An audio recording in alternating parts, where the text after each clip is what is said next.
আসসালামু আলাইকুম। এইচডিএস ফালতু কথায় আমি সোহেল আপনাদের স্বাগত জানাচ্ছি।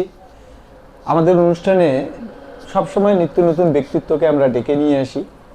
আজকের একটা ঘটনা, আমি কোনো এক জায়গায় যাচ্ছিলাম, তো দেখি একটা মব। আমি মব ঠেলে সামনে গেলাম, যাই দেখি ইয়াং এবং এনার্জেটিক একটা ব্যক্তি গণদোলাই খাচ্ছে। আমি যাই তাকে সেভ করলাম এবং জানতে চাইলাম যে কি হয়েছে।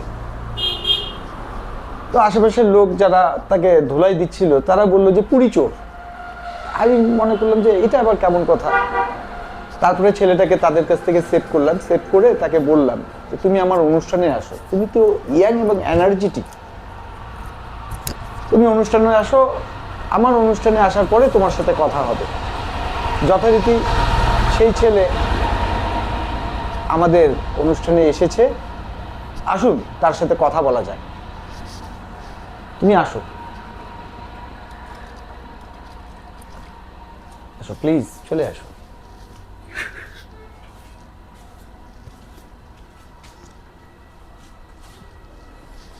তুমি কেমন আছো?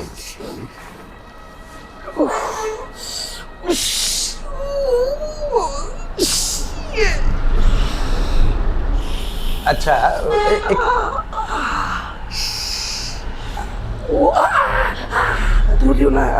আচ্ছা, তুমি তুমি ওভাবেই থাকো। আমি জানতে চাচ্ছি তোমার। আচ্ছা, রিল্যাক্স রিল্যাক্স করেন, শান্তিতে থাকেন। আচ্ছা হোক, একটু একটু ধৈর্য ধরে নেন, তাহলে হয়ে যাবে। আমি কিছু প্রশ্ন করতে চাচ্ছিলাম। করেন করেন করেন মহোদয় করেন। আপনি তুমি ওখানে যে পুরি চুরি করতে গেছলা, কি কারণে?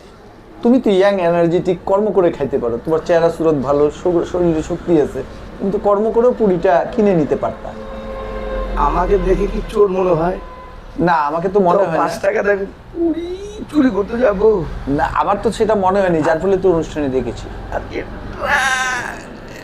হাত টাকা রাখি। হ্যাঁ হ্যাঁ, অবশ্যই। আজকে আমার ড্রাইভার আসে নাই, তা আমি গাড়িটা নিয়ে বের হইলাম যে একটু ঘুরে আসি। তো আমি গাড়িটা সাইডে, খুব ব্যথা, খুব ব্যথা। কোন এমন এমন জায়গায় মারছে যে জায়গায় মারা উচিত ছিল না। আচ্ছা যাই হোক, তো আমি গাড়িটা দূরে রাখে ভাবলাম যে অনেক দিন থেকে রাস্তার মধ্যে পুরি আর চা খাই না, তো পুরি আর চা খাইলাম। তো পকেটে দেখলাম 1000 টাকার নোট আছে। তো দোকানদারকে দিলাম যে ভাই ভাঙতি দেন, তো বললো ভাঙতি নাই। তো আমার গাড়ির ওই স্টিকার গুলা, ছোট বাচ্চাগুলো আছে না, ফুল টুল বিক্রি করে, এরা উপরে যা ঝাপাঝাপি শুরু করছে। তো আমি দৌড়ে গেলাম বাচ্চাটাকে খেদানোর জন্য, আচ্ছা, সরাই দেওয়ার জন্য, যে বাবা তোমরা দুষ্টামি করিও না। আর এই দোকানদার মনে করতে আমি পুরি টাকা না দিয়ে পালাই যাচ্ছি, এই কারণে সে চিল্লাইছে চোর চোর চোর। তারপর সে ঘটনা ঘটতে, তুমি আপনিও তো 2-3টা চর মারছেন ভাই। আরে আমি তো ভিড় থেকে সরানোর জন্য আপনাকে চর মারছি। হ্যাঁ, আপনাকে চর মারছি, কিন্তু আপনি একজন গাড়ির মালিক, আপনি কর্মটা কি করেন? ভাই আমার বাবা শিল্পপতি, আমি কি করব? আমি সারাদিন ঘুরে বেড়াই, ওই যে অফিসে মাঝে মধ্যে যায়, এই হিসাব নিকাশগুলো দেখে আসি। তো আজকে রবিবার ছিল, তো ভাবলাম যে রবিবার আমি অফিস যাই না, শুক্রবার যেহেতু করি, তো ভাবলাম একটু ঘুরে বেড়াই। ড্রাইভারটাও নাই, ওর মা অসুস্থ, সে গেছে মাকে দেখতে গ্রামের বাড়ি। এই কারণে আমি ওর ঘুরতে আসি ভাই। এই বিভ্রান্তির শিকার হয়ে গেলাম ভাই। আমি কোনো চোরও না, আমি কোনো ভাই আপনার কি আমি তো আপনাকে মিসকিনও না ভাই। দেখছেন এই যে হাতটা ভাঙে দিছে, এটা যে প্লাস্টার করবো এটারও বুদ্ধি নাই। দেখেন ওই যে কিরকম একটা কাপড় দিয়ে দিছে, আমার জীবনে এরকম মাইর খাই আমার বাবা কোনোদিন আমাকে। আপনার তো ভাগ্য ভালো যে আমি ওখানে উপস্থিত ছিলাম, আপনাকে সেভ করলাম, না হলে আপনার তো ভর্তা হয়ে যেত। হ্যাঁ, এইটার জন্য আপনাকে অসংখ্য ধন্যবাদ। 2টা চর 3টা চর মারছেন, ওইটা নিলে আপনি আপনার বাবার গাড়ি নিয়ে ঘুরে বেড়ান, আপনার সাথে তো লোক কমসে কম বন্ধু বান্ধব থাকা উচিত ছিল। আজকে আমি বললাম না, আমি একাই এনজয় করার জন্য বের হয়েছিলাম অনেক দিন থেকে। জনগণ আপনাকে এনজয় করে দিল। আজকে যা করলো সারা জীবনে ভুলবো না ভাই। আমি ওখানে তামাকাশা করে দিতাম 10 মিনিটে। হ্যাঁ, যদি আমি আমার সিকিউরিটিগুলোকে ডাক দিতাম 10 মিনিটে তামাকাশা করে দিতাম জায়গাটা, কিন্তু আমি এটা করতে চাইনি। আমি বললাম না থাক, যেহেতু হয়েছে এখন ওটা তো আর উঠে না। আচ্ছা, আপনি হাত ডাক্তার ওঠে না। ডাক্তার তো দেখছিল, ডাক্তার প্লাস্টার করতে চায়নি? মানে বলছে 7-8 জায়গায় একবার গুঁড়া হয়ে গেছে, তো বললো আপাতত এভাবে ঝুলাই রাখেন, গুঁড়ার পর যখন শক্ত হবে তখন করবে। গুড়া শক্ত হলে প্লাস্টার করবে? হ্যাঁ বলবো। আপনি কি আদৌ গেছেন নাকি আপনারা তো আলালের ঘরে দুলা? আমরা যাই না, ডাক্তার আমাদের কাছে আসে। আমি এখান থেকে কি যুগ, কি জামানা চলে আসলো। হাট্টা কাট্টা একটা ছেলে, একটা সুষ্ঠু ছেলে। তা আমি তো প্রথমে মনে করছিলাম যে আসলে তার ভিতরের রহস্যটা কি। সে ছেলে তো কর্ম করে খেতে পারে, কিন্তু সে শিল্পপতির ছেলে। আপনার মানে আমার পকেটে যে ফোনটা আছে আইফোন, ওইটারে তো দাম হচ্ছে 3.5 কোটি টাকা। 3.5 কোটি টাকার বর্তমানে কোনো ফোনে নেই।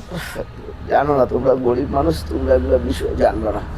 আমি যে গাড়িটা নিয়ে আসছিলাম BMW গাড়ি, কয়জন বাংলাদেশে কয়জনের কাছে আছে কম?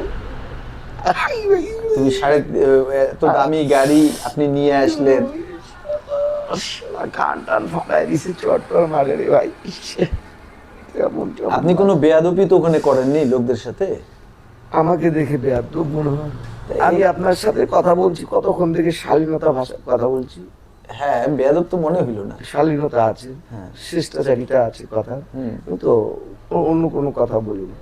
এই যে হাতের মধ্যে যে ঘড়ি দেখছো, এই ঘড়ির দাম কত বলো? আমি কি জানি আপনার ঘড়ি আইডিয়া করো না। কত হবে? 350-400 টাকা বা 500 টাকা হবে। এটা খুলো। না, আমি খুলবো না। কেন কি আপনার জিনিস আমি কেন নিব?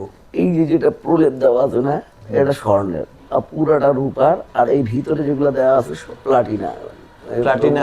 হ্যাঁ, এই পুরাটা যেটা অক্ষরগুলো, তাহলে তো মোটামুটি ভালো দামের ঘড়ি আপনার। এইটার দাম হচ্ছে 5.5 লাখ টাকা।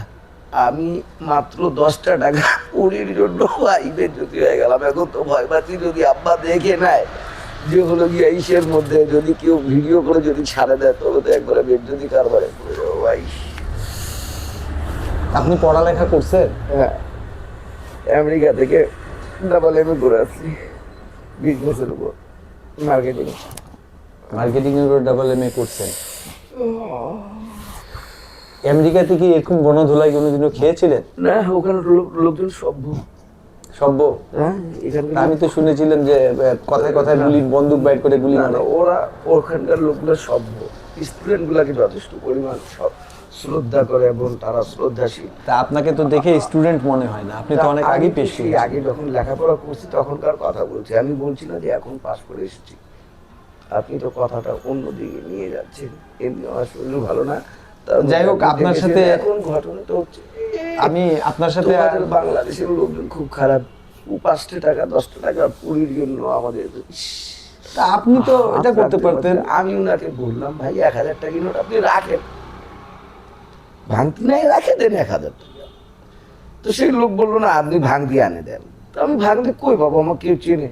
আমার তো কোনো বদ অভ্যাস নাই, সিগারেট বিড়ি খাওয়ার অভ্যাস নাই যে 2-3 প্যাকেট সিগারেট নিলে ভাঙতি দিয়ে দেবে। তো এই অবস্থায় আমি ভদ্রলোককে দেখে বা ওনাকে দেখে আমার একটু করুণা হয়েছিল, মনের মধ্যে দয়ার উদ্রেক হয়েছিল যে ছেলেটা হ্যান্ডসাম, দেখতে কর্মঠ, তা আমার কিছু কাজে তাকে আমি লাগাই দিতে পারতাম। তো এখন দেখি যে আলহামদুলিল্লাহ সুম্মা আলহামদুলিল্লাহ, সে শিল্পপতির ছেলে, তার গাড়ি আছে নিজস্ব, সে চলাফেরা করে।